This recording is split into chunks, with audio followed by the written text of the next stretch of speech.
ओम नमस्ते जी। आपका स्वागत है आपका अपना चैनल आओ वेद पढ़ें में। इस चैनल पर केवल आचार्य प्रदीप कुमार शास्त्री जी का ऑनलाइन व ऑफलाइन शास्त्रीय कक्षाओं के वैदिक व्याख्यान उपलब्ध होंगे। अपने चैनल पर आने वाले वीडियो की सूचना पाना चाहते हैं तो लाइक और सब्सक्राइब करें तथा घंटी के बटन को दबाएं, जिससे कि वीडियो अपलोड होते ही सबसे पहले सूचना पा सकें। वेद पढ़ें पढ़ाएं, सुने सुनाएं, वेद का संदेश घर घर पहुंचाएं। ऋषि ऋण को चुकाएं, अपना कर्तव्य निभाएं, जीवन सफल बनाएं।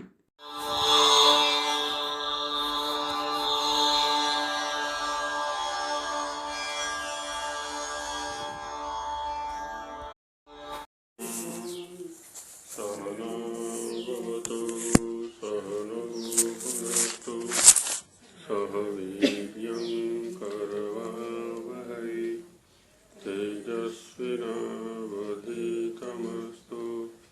मा विद्विषावहै।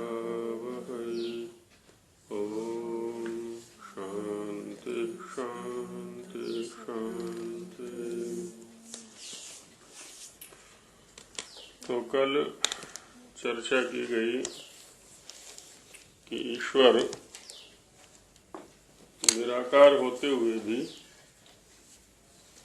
कैसे संपूर्ण सृष्टि की रचना और वेद की रचना करता है। वेद की रचना को लेकर के शंका की गई थी कि बिना मुखादि साधनों के वो कैसे रचना करता है। तो ऋषिवर ने हेतु और तर्क देकर के समझाया कि उसका अपना अनंत सामर्थ्य है जिससे कि वो ये सब कार्य करता है। अब इसमें एक और शंका कर रहे हैं आगे कि दो कार्य ईश्वर के दिखाई पड़ रहे हैं जिनको आपने कहा, एक तो संसार की रचना और दूसरी वेद की रचना। संसार तो बड़ा विशाल है, ब्रह्मांड पूरा है, तो हम जैसे किसी मनुष्य का सामर्थ्य इसकी रचना का नहीं है, जीव के सामर्थ्य इसकी रचना का नहीं है। तो वहां तो ठीक है, चलो ईश्वर ने रचा उसको, लेकिन वेद जैसे ग्रंथों को तो मनुष्य रच सकता है। बाद में इतने बड़े बड़े भाष्य कर दिए, वेद के आकार से भी कई गुना अधिक। तो वेद की रचना जीव ये क्यों नहीं कर सकता, कोई विद्वान क्यों नहीं कर सकता।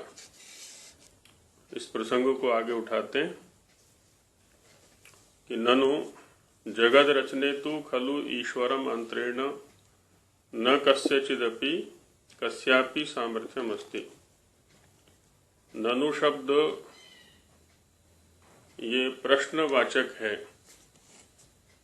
वाक्य के आरंभ में भी आ जाता है, अंत में भी आ जाता है। ये क्या जैसा अर्थ इसका निकल जाएगा, या क्यों।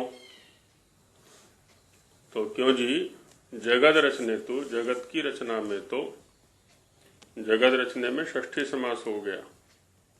जगतः रचनम जगद रचनम तस्मिन् जगद रचने।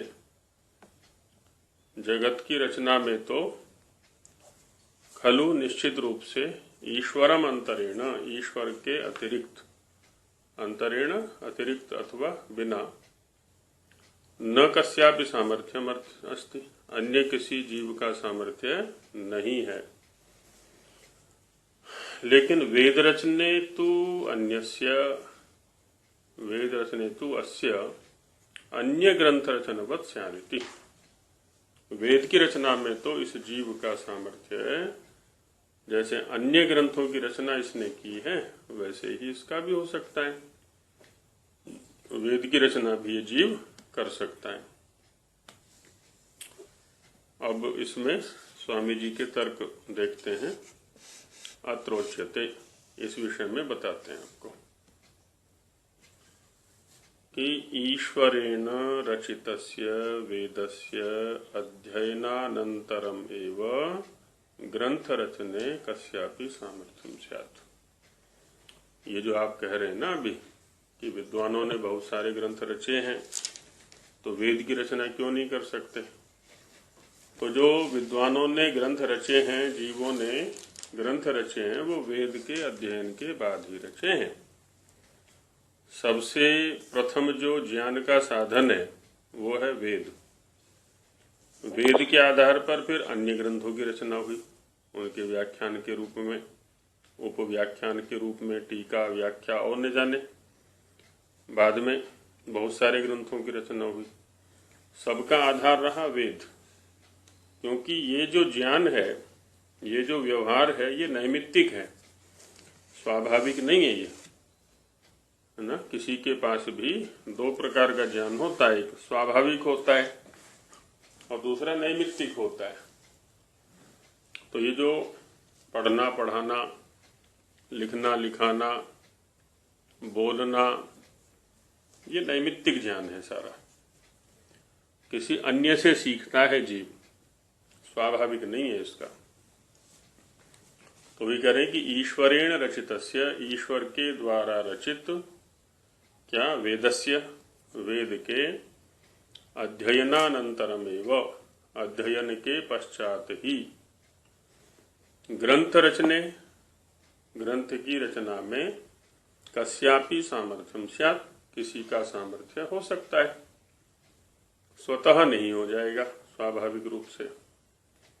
न चान्यथा, है ना, इसके अतिरिक्त और कोई रास्ता नहीं है, और कोई मार्ग नहीं है कि वो स्वभावतः ही ग्रंथ रचना में लग जाए। नैव कस्यचिदपि तस्य पठन श्रवण मंतरा विद्वान भवति। तस्य माने वेदस्य, उस वेद के पठन और श्रवण के अंतरा माने बिना, कश्चिदपि विद्वान नैव भवति, कोई भी विद्वान बिल्कुल भी नहीं हो सकता।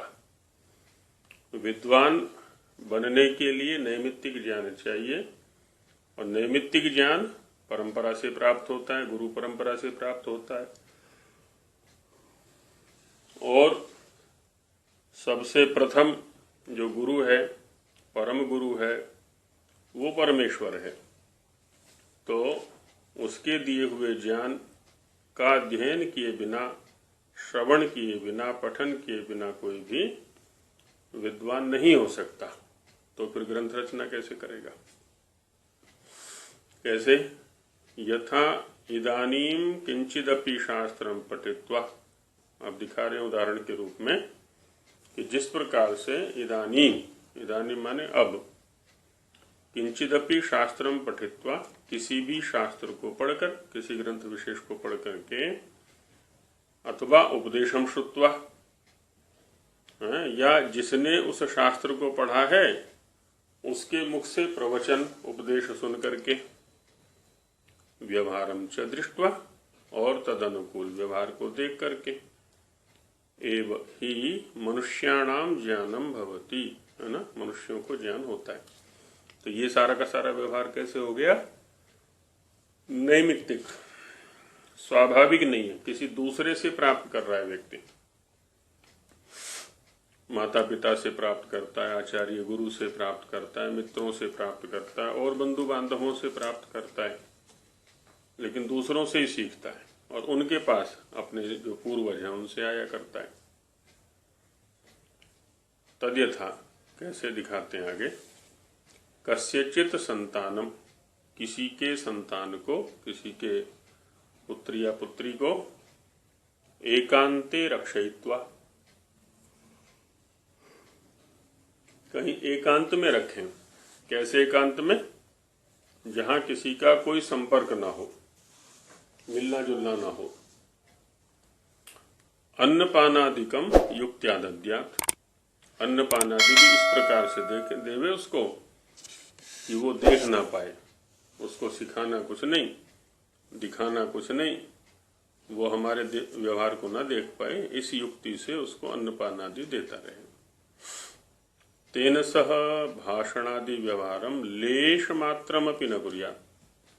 उस बच्चे के साथ में बोलना आदि व्यवहार लेश मात्र भी नहीं करना है, स्वल्प भी नहीं करना है, थोड़ा सा भी नहीं करना है।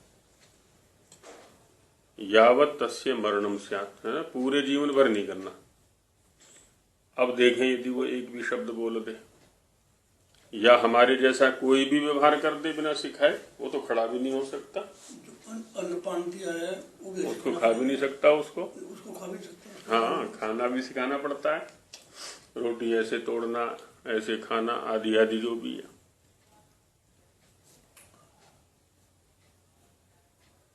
तो मरणम न स्यात् है, मरण पर्यंत उसके साथ कोई व्यवहार नहीं करना। यथा तस्य किंचिदपि यथार्थम ज्ञानम न भवति, तो जिस प्रकार से उसको थोड़ा सा भी यथार्थ ज्ञान नहीं हो सकता। यथा च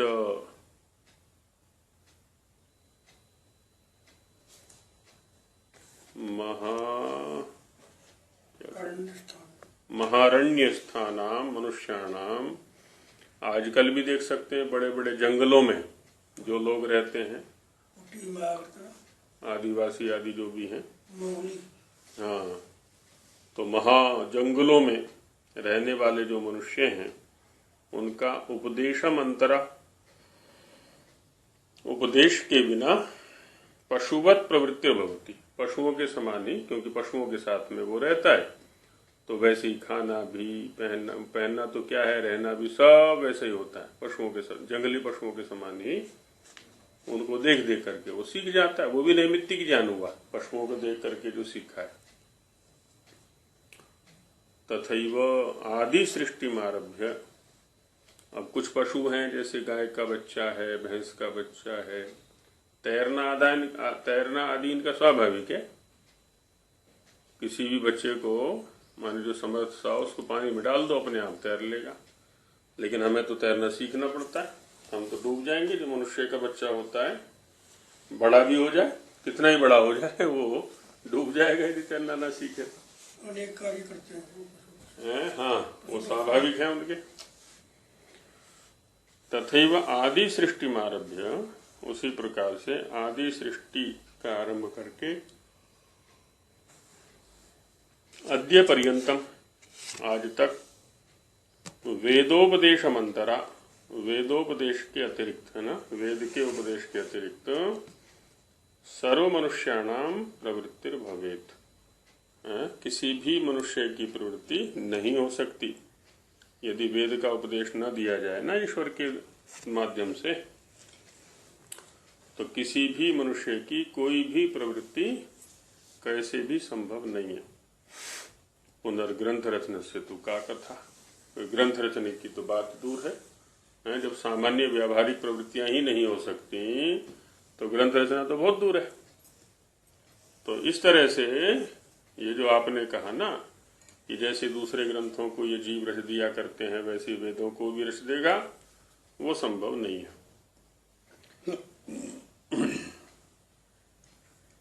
अनपढ़ लोग आज भी होते हैं जिनको विद्याभ्यास का अवसर प्राप्त नहीं हुआ है, तो उनसे बोले कि ये ग्रंथ की रचना कर दो। हमने तो ये देखा है,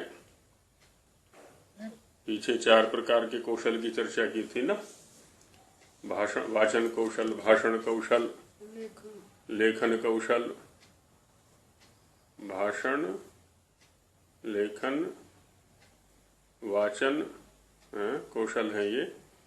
इनमें से यदि एक का भी अभ्यास ना किया जाए, किसी ने जैसे लिखा नहीं, पढ़ना तो अच्छा जानता है वो, लेकिन कभी लिखा नहीं, और उसको कहें कि एक पेज लिख करके दिखाओ, नहीं लिख सकता वो कलम चलेगी ही नहीं उसकी, लेखनी चलती नहीं। तो नहीं दिया तो हाँ, बोल के दिखाओ। अब एक व्यक्ति पढ़ाने में बहुत अच्छा है, मंच पर खड़ा कर दे उसको प्रवचन देने के लिए, बोल ही नहीं सकता बेचारा। कक्षा में बैठा दे तो बहुत अच्छी गुत्थियां सुलझा सकता है, वो ग्रंथ सामने रख करके पढ़ा सकता है, लेकिन बोल नहीं सकता। ऐसे बोलना बहुत अच्छा जानता है, लेकिन पढ़ा नहीं सकता। समझा नहीं सकता विषयों को। तो प्रत्येक चीज के लिए अलग से अभ्यास करना पड़ता है। शुद्ध उच्चारण के लिए अलग से, भाषण के लिए अलग से, वाचन के लिए अलग से, लेखन के लिए, सब के लिए अलग से अभ्यास करना पड़ता है। कितने बढ़िया बढ़िया विद्वान हैं, वो लिख नहीं सकते। आचार्य जी श्रवण कौशल। हाँ, श्रवण कौशल। श्रवण कौशल। किसी को कथा में सुनने के लिए बैठा दो, बेचारा बैठता नहीं, वो मन नहीं लगेगा, कभी दुकान पे चित्त जाएगा, कभी घर में जाएगा, कभी कहीं, वो 10 मिनट जो है वो शांति से बैठ नहीं सकता। और भी ना एक विषय का बहुत बहुत तगड़ा विद्वान है। हाँ, डॉक्टर है या वकील है, दूसरे विषय शून्य है उसके लिए। तो ये होता है। तो इसी का भाषार्थ में देते हैं स्वामी जी महाराज। पहले पूर्व पक्ष प्रश्न। जगत के रचने में तो ईश्वर के बिना किसी जीव का सामर्थ्य नहीं है। किसी का भी सामर्थ्य नहीं है। परंतु जैसे व्याकरण आदि शास्त्र रचने में मनुष्यों का सामर्थ्य होता है, रचे भी हैं बहुत सारे मनुष्यों ने, बहुत सारे ग्रंथ रचे हैं, वैसे वेदों के रचने में भी जीव का सामर्थ्य हो सकता है। तो उत्तर में कहते नहीं, किंतु जब ईश्वर ने प्रथम वेद रचे हैं, है ना, सबसे पहले ईश्वर ने वेद ज्ञान दिया, उनको पढ़ने के पश्चात उनको पढ़ना भी ईश्वर ही सिखाएगा, कैसे पढ़ना है इनको, अक्षर ज्ञान भी वहीं से आएगा, सारी चीजें। ग्रंथ रचने का सामर्थ्य किसी मनुष्य को हो सकता है, उसके पढ़ने और ज्ञान से बिना कोई भी मनुष्य विद्वान नहीं हो सकता, है ना। परंपरा से पढ़े बिना और उसका ज्ञान के बिना कोई विद्वान भी नहीं हो सकता है। तो जैसे इस समय में किसी शास्त्र को पढ़ के, किसी का उपदेश सुन के और मनुष्यों के परस्पर व्यवहारों को देख के ही मनुष्यों को ज्ञान होता है, अन्यथा कभी नहीं होता, है ना। और कोई प्रकार ही नहीं है ज्ञान का, या तो पढ़ करके होता है, उपदेशों को सुन के होता है, या फिर व्यवहारों को देख के होता है।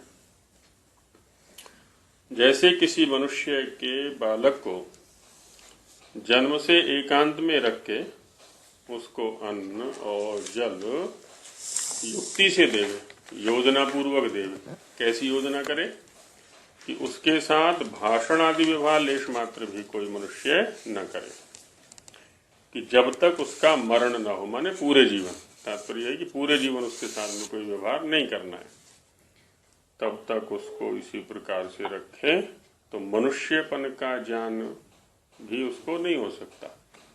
एक मनुष्य को कैसे खाना है, कैसे रहना है, कैसे बोलना है, कुछ भी ज्ञान उसको नहीं हो सकता। ये प्रयोग किए भी हैं, बाद के लोगों ने भी किए हैं। तथा जैसे बड़े वन में रहने वाले मनुष्यों को बिना उपदेश के यथार्थ ज्ञान नहीं होता। जंगलों की बात तो क्या कहें, नगरों में भी ये स्थिति होती है, ग्रामों में भी स्थिति होती है, जन समुदायों में जो लोग रहते हैं, अब जिनको अवसर मिला ही नहीं कभी, तो ऐसे कैसे रह जाते हैं।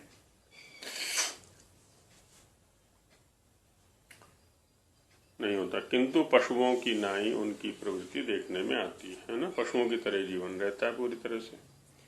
वैसे ही वेदों के उपदेश के बिना भी सब मनुष्यों की प्रवृत्ति हो जाती। फिर ग्रंथ रचने के सामर्थ्य की तो कथा क्या ही कहनी है, उसकी तो बात ही क्या है। इससे वेदों को ईश्वर के रचित मानने से ही कल्याण है, अन्यथा नहीं। तो यहाँ युक्ति पूर्वक ये स्वामी जी ने दिखाया कि एक तो किसी भी कार्य करने के लिए ईश्वर को बाह्य साधन की आवश्यकता नहीं है, वो सारे के सारे अपने कार्य बिना किसी बाह्य साधन के कर दिया करता है। और वेद की जो रचना है वो भी ईश्वर का ही कर्तव्य है, अन्य किसी का नहीं है। अन्य कोई कुछ करेगा तो उसी से सीख करके करेगा।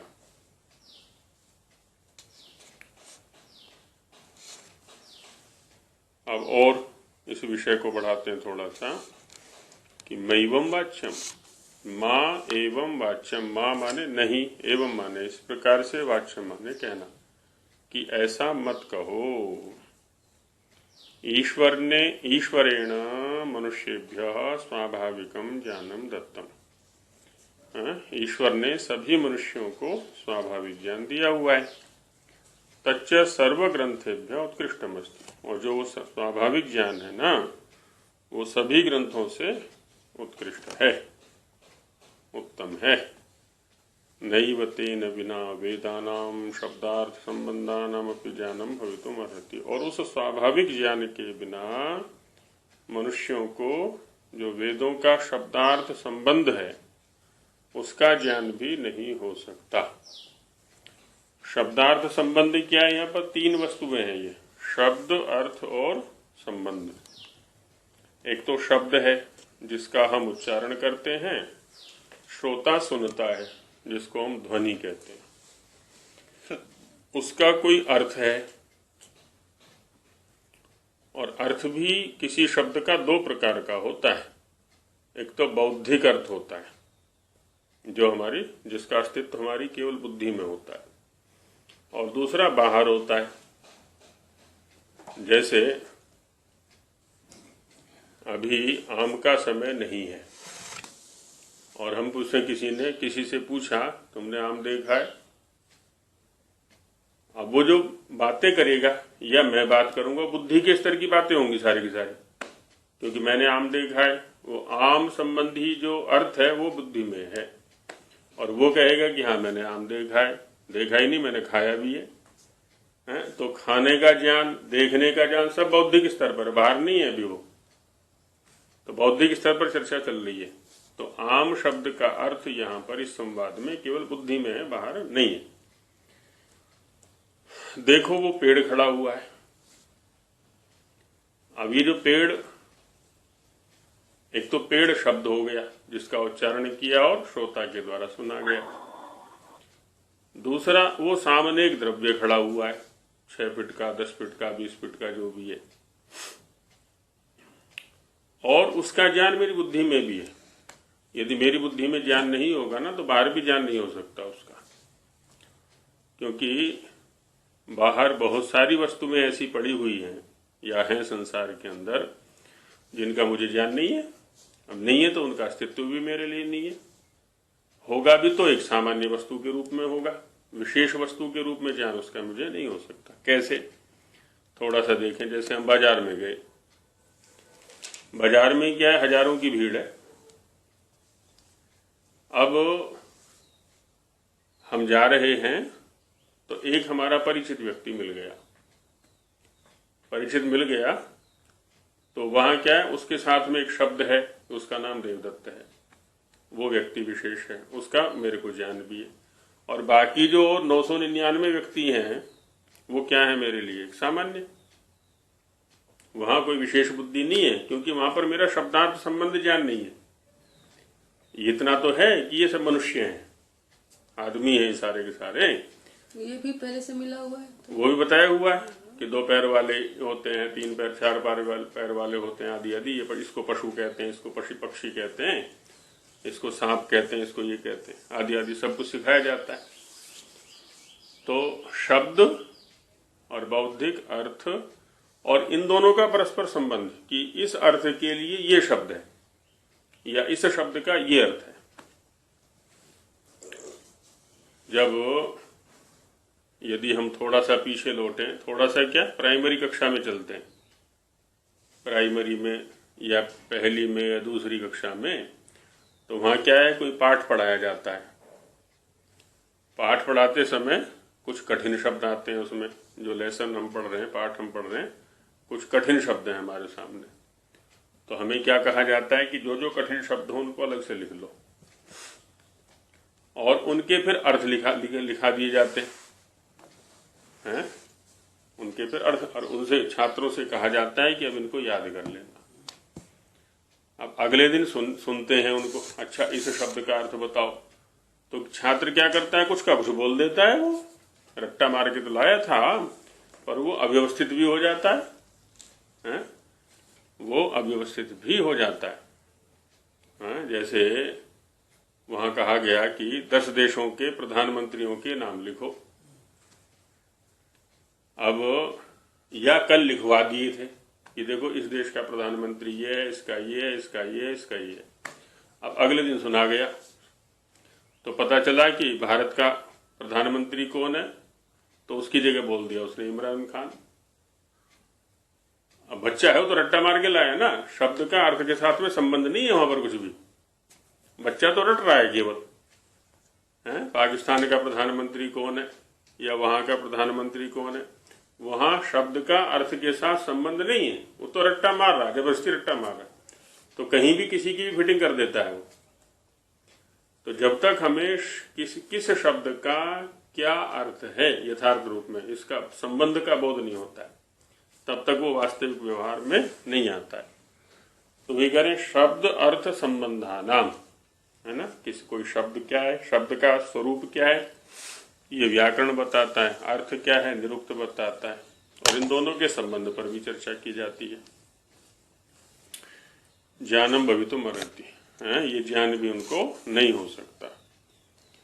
तदुन्नत्या ग्रंथ रचनमपि करिष्यन्ति वो, और जब इस शब्दार्थ संबंध ज्ञान की उन्नति होगी तब क्या होगा, ग्रंथ रचना भी हो जाया करेगी, फिर ग्रंथ रचना भी उससे हो जाती है। बंद मत कर देना इसके चक्कर में। ओम जी अच्छा जी, शब्द को व्याकरण बताएगा, शब्द को अर्थ को निरुक्त बताएगा। हाँ, माने शब्द के स्वरूप पर प्रधानतया चिंतन व्याकरण करता है, और ग्रंथ ये अर्थ पर चिंतन करता है ये निरुक्त, और संबंध पर चिंतन करता है कल्प। देखा जाए तो वैसे कल्प, हाँ जी। किस शब्द का उच्चारण करके क्या कार्य करना है, क्या अर्थ लेना है, आदि आदि वहां बताते हैं सारे। कल्प माने उसका व्यावहारिक स्वरूप। कल्प से तात्पर्य होता है किसी भी शाब्दिक ज्ञान का जो व्यावहारिक स्वरूप होता है उसको कल्प कह सकते हैं। जैसे आजकल भी है ना, मेडिकल लाइन में है या और जो विज्ञान का क्षेत्र है, उसमें क्या है, पहले कक्षा में सैद्धांतिक ज्ञान दिया जाता है, प्रयोग, और अच्छा उसका अर्थ भी वहां बताते हैं, इस शब्द का ये अर्थ है, इसका ये अर्थ है, इसका ये अर्थ है। उनकी आकृतियां भी दिखाते हैं, कुछ औजार हैं, कुछ औषधियां हैं, आदि आदि जा करके। फिर क्या करते हैं, छात्रों को प्रयोगशाला में ले जाते हैं। आयुर्वेद के छात्र हैं तो उनको जंगलों में ले जाएंगे, उनको जंगलों में ले जाते हैं कि देखो ये है। अच्छा फिर क्या करेंगे, हॉस्पिटल में लेके जाएंगे, देखो ये रोग है ना, ये रोगी है, इसमें ये लक्षण देखो, इसकी आंखों को देखो, पीली है कि सफेद है कि काली है, इसकी त्वचा को देखो, इसके नाखूनों को देखो। अब देखो वहां ये पढ़ा था ना हमने शास्त्र में, चरक के अंदर ये पढ़ा था ना, अब देखो ये औषधि है वो, अब इसको ये खिलाओगे तो देखो अब इसका रंग बदल गया, आदि आदि। ये कल्प का विषय है सारा का सारा। माने किसी शाब्दिक ज्ञान को, बौद्धिक ज्ञान को प्रायोगिक रूप में ले आना, है ना। तो ये संबंध का ज्ञान यहाँ हुआ करता है। कक्षा में तो केवल बौद्धिक स्तर पर होगा बस। अच्छा कक्षा में क्या करते हैं हम, एक अप्रसिद्ध शब्द को किसी प्रसिद्ध शब्द के द्वारा बता दिया जाता है। जैसे अभी हम पढ़ रहे हैं संस्कृत, और इसमें लिखा मयिवम वाच्यम, पहला जो वाक्य है मयिवम वाच्यम, जो अभी खंड पढ़ रहे हैं ना, अनुच्छेद पढ़ रहे हैं, जो पैराग्राफ, इसका जो पहला शब्द है मयिवम वाच्यम, कहते इसका क्या अर्थ है। अब मैं क्या करूंगा इसका, अब ये अप्रसिद्ध शब्द हो गया, इसका किसी प्रसिद्ध शब्द में अनुवाद कर दूंगा। मां माने नहीं, नहीं क्या है, शब्द। एवं माने इस प्रकार क्या है, शब्द। वाच्यम माने कहना चाहिए क्या है, शब्द। ये अर्थ नहीं है, ये तो मैंने एक अप्रसिद्ध शब्द को, मयिवम वाच्यम, इस अप्रसिद्ध शब्द को इस प्रकार नहीं कहना चाहिए इन प्रसिद्ध शब्दों में बता दिया, और ये बौद्धिक स्तर पर स्थिति हो गई, श्रोता को भी अच्छा जी इसका ये अर्थ है ना। तो ये शाब्दिक स्तर पर चर्चा चल रही है सारी की सारी, है ना। माने कोई भी वक्ता होता है तो क्या करता है, किसी अप्रसिद्ध वाक्य को, किसी अप्रसिद्ध शब्द को श्रोता के ज्ञान के स्तर पर जाकर के वो बता दिया करता है।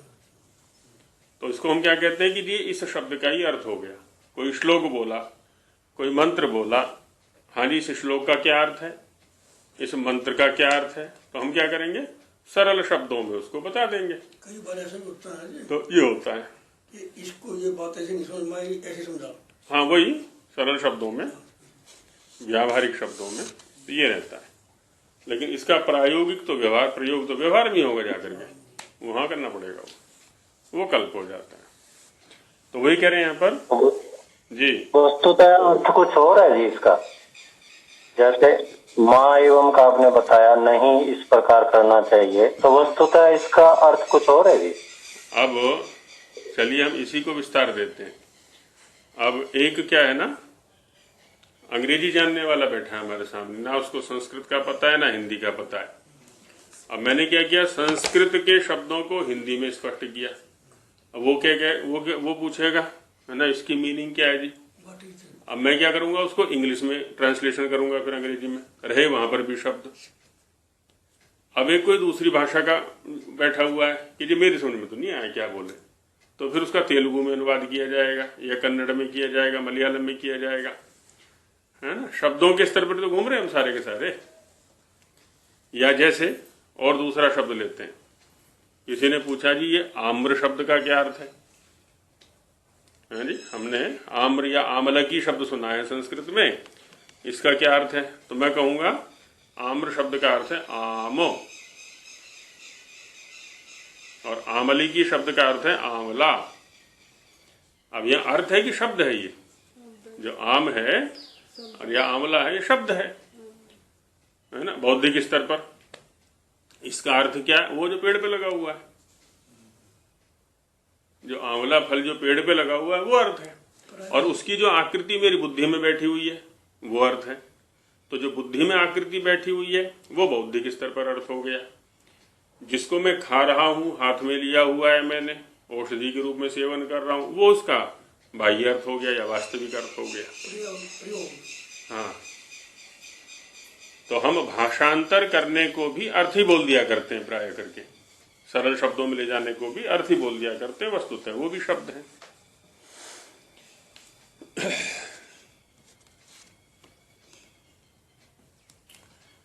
तो वही कह रहे हैं कि इसके बिना ज्ञान नहीं हो सकता। तदुन्नत्या ग्रंथ रचनमपि करिष्यन्ति एव, और जितना जितना शब्द अर्थ और उन दोनों के संबंध के ज्ञान की उन्नति होगी, जितना जितना वो अधिक समझता चला जाएगा, और कल को उसका ग्रंथ रचना में भी सामर्थ्य हो जाएगा। जब किसी विषय पर अधिकार उसको हो जाता है तो उसकी वो प्रस्तुति देता है, फिर वाणी के माध्यम से प्रस्तुति देगा तो वो प्रवचन कहलाता है, लेखनी के माध्यम से प्रस्तुति देगा तो वो लेखन कहलाता है, ग्रंथ कहलाता है।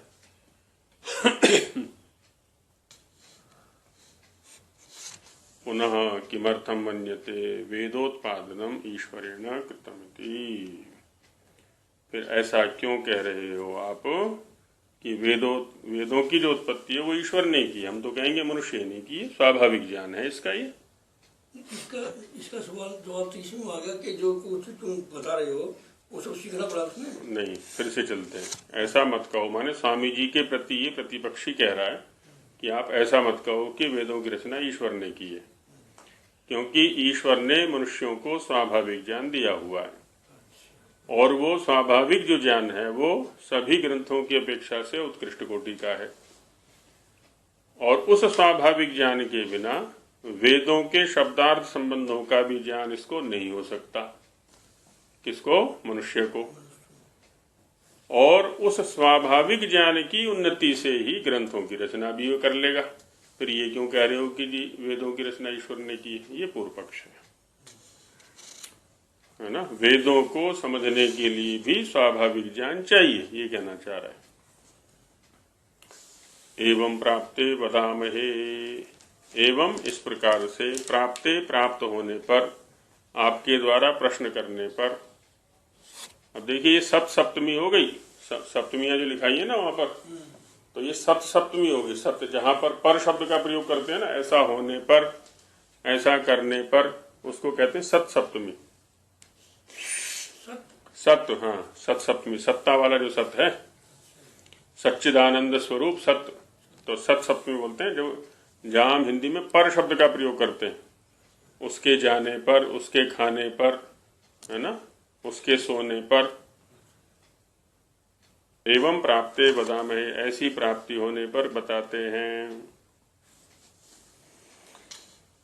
नैव पूर्वोक्ताया शिक्षिताया एकांते रक्षिताय बालकाय महारण्यस्थेभ्यो मनुष्येभ्यश्च ईश्वरेण स्वाभाविकम ज्ञानम दत्तम किम। चलो, एक होता है दुर्जन तोष न्याय। दुर्जन तोष न्याय माने कोई अड़ा हुआ है सामने वाला, तो करते क्या है, उसकी बात को तात्कालिक रूप से हम स्वीकार कर लेते हैं। चलो भाई तुम ही बड़े हो गए, हमारी बात मान ले। कभी कभी पिता पुत्र में झगड़ा चलता है और पुत्र मानने को तैयार नहीं है, तो पिता क्या करता है, नीति से काम लेता है। ठीक है भाई तेरी बात ही ठीक, मान ली। जब वो शांत हो गया थोड़ा, अब उसको ये लगता है ना कि हाँ मेरी बात भी सुनी जा रही है, अब फिर पिता या गुरु जो है ना अपनी युक्ति का प्रयोग करेगा वहां पर। अब उनसे पूछ रहे स्वामी जी महाराज, अच्छा ये बताओ, जो हमने तुम्हें बताया था कि उसको एकांत में रखो बच्चे को, उसके पास स्वाभाविक ज्ञान है कि नहीं? जो वो महाजंगलों में रहने वाले व्यक्ति हैं, उनके पास स्वाभाविक ज्ञान है कि नहीं? यदि है, वो ग्रंथ की रचना क्यों नहीं कर रहे हैं? नहीं, वो ऐसा मत बोलो। क्यों? पूर्वोक्ताय, पहले जिसको हम कह के आए हैं, किसको? अशिक्षिताय, जिसको शिक्षा नहीं दी गई है बिल्कुल भी। एकांते रक्षिताय, जिसको एकांत में रखा गया। ऐसे बालकाय, बच्चे को। और महारण्यस्थेभ्यो मनुष्येभ्यश्च, जो महाजंगलों में, महावनों में, बड़े बड़े जंगलों में रहने वाले जो मनुष्य हैं, उनको क्या ईश्वरेण स्वाभाविक ज्ञानम दत्तम किम, क्या उसको स्वाभाविक ज्ञान नहीं दिया है क्या? कथम न अस्मदादयोप्यन्येभ्यः शिक्षा ग्रहणमंतरेण वेदाध्ययनेन च विना पंडिता भवन्ति। और अस्मदादयोपि, हम जैसे जो जन समुदायों में रहते हैं, नगरों में रहते हैं, ग्रामों में रहते हैं, या पढ़े लिखों के बीच में रहते हैं, अस्मदादयोपि अन्येभ्य शिक्षा ग्रहण मंत्रेण, जब तक वो किसी दूसरे से शिक्षा ग्रहण नहीं कर लेते विधि पूर्वक, परंपरा पूर्वक, वेदाध्ययनेन च विना, और वेदों के अध्ययन के बिना, पंडिता भवन्ति, क्या वो पंडित हो जाते हैं? जब तक वो अपने गुरु आचार्य आदि से न पढ़ें, वेदों का अध्ययन न करें, तो क्या वो पंडित हो जाते हैं? नहीं होते। पढ़ने के बाद नहीं होते, पढ़ने के बाद नहीं होते। तस्मात् किमागतम, तो इससे क्या आया है? क्या आया माने क्या प्राप्त हुआ, क्या समझे? ये आया, न शिक्षया बिना अध्ययने च स्वाभाविक ज्ञानमंतरेण कस्यापि निर्वाहो भवितुमर्हति। कि न शिक्षया बिना अध्ययनेन च, शिक्षा के बिना और अध्ययन के बिना, केवल स्वाभाविक ज्ञान मात्र से, जिसको हम स्वाभाविक ज्ञान कहते हैं, स्वाभाविक ज्ञान गिनाया हुआ है ऋषियों ने। आहार निद्रा भय मैथुन च, एक तो आहार जो मिल गया सो उतार दिया, वहां विवेक पूर्वक आहार नहीं करेगा, वो कुछ ना कुछ खा लेगा। जैसे बच्चा है, पैदा हुआ, माँ का स्तन मुंह में दिया तो दूध पी लेता है वो चुपचाप। दूध पीना किसी ने सिखाया नहीं उसको कि ऐसे पीना है, वो अपने आप पी लेता है वो। तो कुछ भी मुंह में डालेंगे उसको चबा के खा जाएगा वो, उसको ये नहीं पता कि क्या खाना है मुझे, कुछ भी मिट्टी डालेंगे मिट्टी खा जाएगा। तो आहार की प्रक्रिया किसी ने सिखाई नहीं। निद्रा, अपने आप सो जाता है, सोना सिखाया नहीं किसी ने कि भी ऐसे सोना है कि वैसे सोना है। सोना कैसे होता है? आहार निद्रा भय, डरना, डरता है स्वाभाविक रूप से, उसको चींटी भर देते हैं तो वो डरता है बच्चा। भय मैथुनम च, और मैथुन आगे संतान उत्पत्ति करना, ये स्वाभाविक रूप से सीख जाता है, ये स्वाभाविक ज्ञान है। तो भी कह रहे हैं कि शिक्षा और अध्ययन के बिना केवल स्वाभाविक ज्ञान मात्र से किसी का भी निर्वाह नहीं हो सकता। जीवन संचालन इस प्रकार से नहीं चल सकता। यथा अस्मदादिभिरपि अन्येषां विदुषां विद्वत्कृतानां ग्रंथानां च सकाशात् अनेक विधम ज्ञानम गृहीत्वा, जिस प्रकार से अस्मदादिभिरपि हम जैसों के द्वारा भी, हम जैसों माने जिनको शिक्षित कोटि में गिना जाता है, पढ़े लिखों की कोटि में गिना जाता है, उनके द्वारा भी अन्येषां विदुषां, अन्य विद्वानों के, या विद्वत्कृतानाम ग्रंथानाम, विद्वानों के द्वारा कृत जो ग्रंथ हैं उनके समीप से अनेक विध ज्ञानम गृहीत्वा, अनेक प्रकार के ज्ञान को ग्रहण करके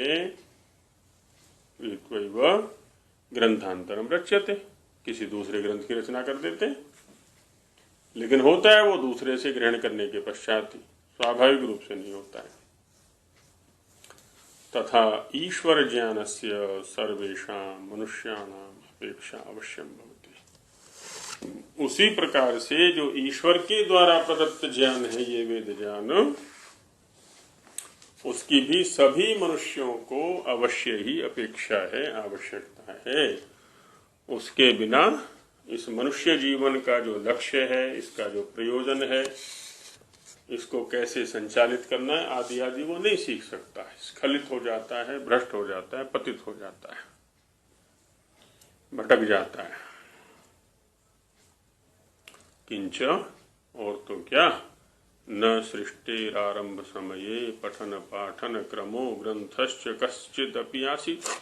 चलो सृष्टि के आरंभ में लेकर के चलते हैं, जब कोई अन्य साधन था ही नहीं। सृष्टि के आरंभ में ना तो पठन पाठन का क्रम था, कोई गुरु थे ही नहीं, कोई आचार्य थे ही नहीं, जो सबसे पहले जो मनुष्य हैं उनके लिए, ना ही कोई ग्रंथ है वहां पर, कश्चित् ग्रंथो भी नास्ति। तदानीम ईश्वरोपदेशमंतरा न च कस्यापि विद्या संभव बहुआ। ईश्वर के उपदेश के अतिरिक्त, तब तदानीम माने तब ईश्वर के उपदेश के अतिरिक्त किसी को भी विद्या का संभव हो ही नहीं सकता, है ना। एकमात्र ईश्वर ही है वहां पर जो विद्या, क्योंकि ज्ञान उसी के पास है, बाकी तो सब अज्ञानी है। तो ईश्वर ही एकमात्र साधन बनता है जिससे कि हम विद्या की प्राप्ति कर सकते हैं, और कोई साधन है ही नहीं वहां पर। पुनः कथम कश्चित् जनो ग्रंथम रचयेत्। फिर भला कोई कैसे ग्रंथ की रचना कर सकता है जब उसके पास ज्ञान ही नहीं है। मनुष्याणाम नैमित्तिक ज्ञाने स्वातंत्र्याभावात्। स्वाभाविक ज्ञान में तो स्वातंत्र्य है उसका, क्योंकि वो तो जन्म सिद्ध है, जन्म से ही प्राप्त है उसको। लेकिन जो नैमित्तिक ज्ञान है उसमें स्वातंत्र्य नहीं है, उसमें तो पारतंत्र्य है, दूसरे के अधीनता है। माने दूसरे से ही प्राप्त होगा, वो तो स्वतः नहीं प्राप्त हो सकता। कोई ग्रंथ विशेष को पढ़ने का जो सीखना है वो भी किसी व्यक्ति से ही सीखना पड़ेगा। कैसे पढ़ते हैं जी, हम तो भाषा को भी नहीं पढ़ सकते। इसलिए तो कहा है ना, लोक में क्या है वो, काला अक्षर भैंस बराबर। भैंस खड़ी कर दे और काला अक्षर सामने कर दे, दोनों एक जैसे ही हैं, उसके लिए तो बेचारे को। वेद भी कहता है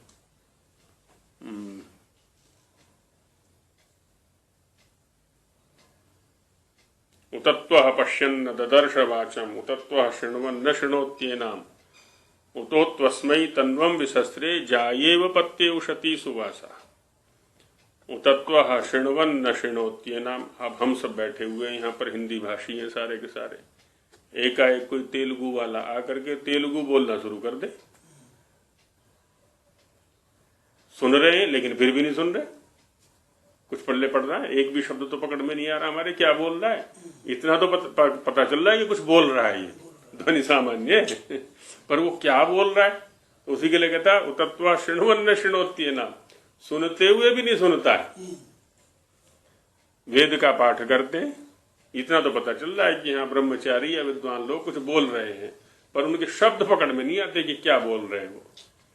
तो उतत्वः शृण्वन्न शृणोत्येनाम उतत्वः पश्यन्न ददर्श वाचम। हाँ, पहला शब्द है उतत्वः पश्यन्न ददर्श वाचम। अब यहां देख रहा है ग्रंथ के अंदर, ऐसे ही चलो वो तो तेलुगु बोल रहा था, अब यहाँ तेलुगु का ग्रंथ कोई हमारे सामने रख दे या मलयालम का रख दे या कन्नड़ का रख दे, अब उसको देख तो रहे, देखते हुए भी नहीं देख रहे कि है क्या ये, है क्या लिखा हुआ है इसमें, कुछ पता ही नहीं है हमें तो इसी को कहते हैं काला अक्षर भैंस बराबर। कुछ समझाएगा तो पता लग जाएगा, तब पता चलेगा। तो वही कह रहे हैं कि उतत्वः पश्यन्न ददर्श वाचम उतत्वः शृण्वन्न शृणोत्येनाम उतोत्वस्मै तन्वम विसस्रे। एक ऐसा है उसके सामने ये शब्द अपने स्वरूप को पूरी तरह खोल देते हैं। जैसे ही दृष्टि गई ग्रंथ में, जैसे ही कान में वो शब्द पड़े, तुरंत स्पष्ट हो जाते हैं कि क्या कह रहे हैं शब्द वो। तो वो बनना है हमको। वांगनो विवृणुयात, भाष्यकार कहता है ये वाणी, ये शब्द हमारे सामने अपने स्वरूप को प्रकट कर दें, है ना। इत्यध्येयम व्याकरणम, इसलिए व्याकरण का अध्ययन करना है। पुनः कथम कश्चित जनो ग्रंथ में, तो मनुष्याणाम नैमित्तिक ज्ञाने स्वातंत्र्याभावात्, मनुष्यों का नैमित्तिक ज्ञान में सर्वथा स्वातंत्र्य नहीं है। स्वाभाविक ज्ञान मात्रेणैव विद्या प्राप्त्यनुपत्तिश्च, और केवल स्वाभाविक ज्ञान मात्र से किसी को भी विद्या नहीं आ सकती, किसी भी तरह से, है ना। केवल स्वाभाविक ज्ञान से विद्वान नहीं बन सकता कोई, उसके लिए नैमित्तिक ज्ञान अवश्यम भावी है, अवश्य ही लेना पड़ेगा। और यच्चोक्तम स्वकीयम ज्ञानम उत्कृष्टम इत्यादि, जो आपने दूसरी युक्ति दी ना कि जो स्वाभाविक अपना जो ज्ञान है बहुत उच्च कोटि का है उसका, तदपि असमंजसम, वो भी स्वीकार्य नहीं है। एकाएक कैसे स्वीकार कर सकते हैं। तस्य साधन कोटौ प्रविष्टत्वात्, वो तो भाई साधन कोटि का है। कैसे? चक्षुर्वत, चक्षु के समान। अच्छा, चक्षु को किसने बताया कि ये मोबाइल है? चक्षु को किसने बताया कि ये ऋग्वेद आदि भाष्य भूमिका है? अब चक्षु तो है जैसे वो है कैमरा है, अब उसको तो फोटो खींचने का काम है, उसके सामने जो भी आ जाएगा उसका फोटो खींच देगा, उसे क्या पता कि क्या है ये। तो स्वाभाविक ज्ञान भी ऐसा ही है। स्वाभाविक ज्ञान माने किसी की बुद्धि है, जैसे बुद्धि ठीक है, चलो उच्च कोटि की हो गई, किसी का यंत्र है वो ना, यंत्र वैसे ही जैसे हमारी बाह्य इंद्रियां, अंतर इंद्रिय है वो अंदर इंद्रिय, अंदर के इंद्रिय है, ये बाहर का इंद्रिय है। लेकिन इंद्रिय है क्या? साधन। साधन का उपयोग करने के लिए एक साधक चाहिए, और साधक में यदि योग्यता नहीं है तो साधन का वो यथा योग्य उपयोग नहीं कर सकता। तो भी कह रहा है कि जो आप उत्कृष्ट कोटि का स्वाभाविक ज्ञान कह रहे हैं ना, कि माने बुद्धि उत्कृष्ट है उसकी, हो सकती है, लेकिन है तो वो साधन ही। जैसे चक्षु, यथा चक्षुर्मनः साहित्येन विना ही अकिंचित कर्मस्ति। जैसे चक्षुर इंद्रिय है, उसको मन का साहित्य न मिले, साहित्य माने सहयोग है, मन का सहयोग ना मिले तो चक्षु क्या काम करेगा? कुछ भी नहीं कर सकता। देखते हुए भी नहीं देख रहा, पश्यन्नपि न पश्यति। उसका देखना, चक्षु का देखना तभी कहा जाता है जब मन उसके साथ में लगे। शब्द का सुनना श्रोत्र के द्वारा तभी कहा जाता है जब श्रोत्रेंद्रिय के साथ में मन का भी योग हो। रसनेन्द्रिय के द्वारा रस का ग्रहण तभी कहा जाता है जब रसनेन्द्रिय के साथ में मन का भी सहयोग हो। यथा चक्षुर्मनः साहित्येन बिना, मन के सहयोग के बिना ही अकिंचित कर्म अस्ति। अकिंचित कर है माने कुछ भी करने में असमर्थ है, उसका अपना जी। ये साहित्य, एक तो इसको कहते हैं जो पुस्तकें होती हैं पुराना, उसमें और इसमें क्या अंतर है? साहित्य शब्द का अर्थ है साथ साथ रहना। अच्छा, साहित्य, साहित्य में सह शब्द है, तो सह शब्द का अर्थ होता है साथ साथ। ये तो सामान्य जब अनुवाद पढ़ते हैं ना, उसमें भी जानती हैं हम, सह साकम सार्धम समम, तो सह माने साथ, और सह शब्द से ही साहित्य बना है। तो जहां पर शब्द और अर्थ साथ साथ रहते हैं उसको साहित्य बोलते हैं। जैसे हम पढ़ रहे हैं ऋग्वेदादि भाष्य भूमिका, ये भी एक साहित्य है। सत्यार्थ प्रकाश हमने पढ़ा, वो भी एक साहित्य है, क्योंकि वहां पर शब्द और अर्थ दोनों साथ साथ हैं जब हम समझा करते हैं। तो जहां दो वस्तुएं साथ साथ रहे, है ना, तो वो साहित्य हो गए। वेद से भी तो शब्द और अर्थ है। वेद भी साहित्य है, वेद भी साहित्य है। काव्य भी है। देवस्य पश्य काव्यम न ममार न जीर्यति, अथर्ववेद में आया हुआ है। अंति संतम न जहाति अंति संतम न आदि करके फिर अंत में है वो देवस्य पश्य काव्यम न ममार न जीर्यति। काव्य है, वो भी साहित्य है। तो मन के साहित्य के बिना, मन के सहयोग के बिना अकिंचित कर्म अस्ति, कुछ भी करने में वो असमर्थ है पूरी तरह से। कौन? चक्षुर इंद्रिय या बाहर की जितनी भी ज्ञानेंद्रियां हैं, किसी भी इंद्रिय को ले सकते हैं। एक बार हम जा रहे थे रास्ते में, और ये तो घटना किसी के साथ भी घट सकती है और घट भी चुकी होगी। एक्सीडेंट तो प्राय ऐसे हुआ करते हैं। कान में लगा ली लीड, मन को किसके साथ लगा दिया? गाने के साथ। चक्षु के साथ में मन है ही नहीं, तो गाड़ी ठोक दी सामने वाले में जाकर के कभी पेड़ में ठोक दी, कभी सामने गाड़ी में ठोक दी। तभी तो कह रहे हैं वो मोबाइल पे बात नहीं करना। हाँ एकदम पुलिस बोल रही थी। हाँ, अच्छा चलो गाड़ी चल रही है वहां, तो हम क्या करते हैं, दो व्यक्ति घूमने निकल गए भ्रमण के लिए और आपस में बातों में मशगूल है, बातों में लगे हुए हैं। रास्ते की तरफ ध्यान ही नहीं है हमारा। आगे ईंट खड़ी हुई थी, लगी ठोकर एकदम, या गड्ढा था, गड्ढे में जाके पैर पड़ा। हॉर्न दे रहा पीछे इंजन, हाँ। और लाइन के बीच में चल रहे हैं। लाइन के बीच में चल रहे हैं। हाँ वो जो ना हमें सुनाई दे रहा है, वो हॉर्न दे रहा है। हॉर्न दे रहा है। सामने से आदमी खड़ा है, वो बोल रहा है, बस। अरे क्या हो रहा है?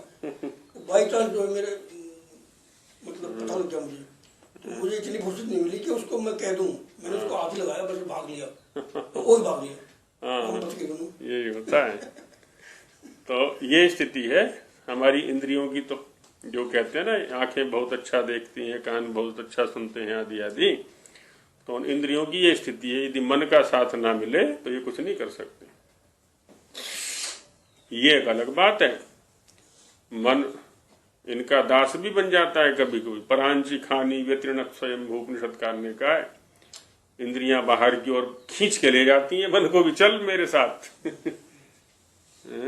कभी हलवाई की दुकान पर, कभी समोसे वाले की दुकान पर, पता नहीं कहाँ कहाँ खींच के ले जाती हैं ये और क्या क्या करवा डालती हैं। यदि पीछे बुद्धि का विवेक ना हो ना, मन के ऊपर बुद्धि का विवेक ना हो, पीछे से आत्मा का नियंत्रण ना हो, तो इंद्रियां पता नहीं क्या क्या करवा डालेंगी अभ्यास के वशीभूत होकर के। करवा ही रही है। हाँ, अभ्यास के वशीभूत होकर के। तो इसलिए सुशारथी बनाना इस मन को, वो सायंकालीन मंत्रों में पाठ करते हैं ना, अंतिम मंत्र में सुशारथी शब्द आया हुआ है। इसको अच्छा सारथी बनाना है। तथा अन्येषाम विदुषाम ईश्वर ज्ञानस्य च साहित्येन, कि जिस प्रकार से मन के साहित्य से कोई भी इंद्रिय विषय का बोध करने में, ग्रहण करने में समर्थ होता है, उसी प्रकार से अन्य विद्वानों के और जो ईश्वर का ज्ञान है उसके साहित्य न बिना, उसके सहयोग के बिना, अन्य विद्वानों का ज्ञान ना मिले हमको और ईश्वर का ज्ञान ना मिले हमको, तो स्वाभाविक ज्ञानमपि अकिंचित कर्मेव भवति। जो स्वाभाविक ज्ञान है ना, जिसको आप कह रहे हो बड़ी उच्च कोटि का है आदि आदि, वो किसी काम का नहीं है। वो तभी काम करेगा जबकि बाह्य जो उत्कृष्ट विद्वान है उनके ज्ञान का सहयोग मिले अथवा ईश्वर के ज्ञान का सहयोग मिले, तभी वो कुछ काम कर सकता है। केवल स्वाभाविक ज्ञान से कुछ नहीं होने वाला है। तो इस प्रकार से स्वामी जी महाराज ने यहाँ पर स्थापित किया कि ईश्वर में ही सामर्थ्य है। ईश्वर के अतिरिक्त और किसी का सामर्थ्य भी नहीं है और कोई रचने वाला है भी नहीं वहां पर, क्योंकि अन्य के लिए, जीव के लिए तो ये नैमित्तिक ज्ञान है। ईश्वर के लिए स्वाभाविक ज्ञान है, ईश्वर में नैमित्तिक नहीं है ये जो ज्ञान है, वेद ज्ञान है। अब इसके हिंदी भाग को कल विचार करेंगे, समय हो गया अभी तो बस करते हैं। ओम सहना भवतु सहनौ भुनक्तु सह वीर्यं करवावहै तेजस्विना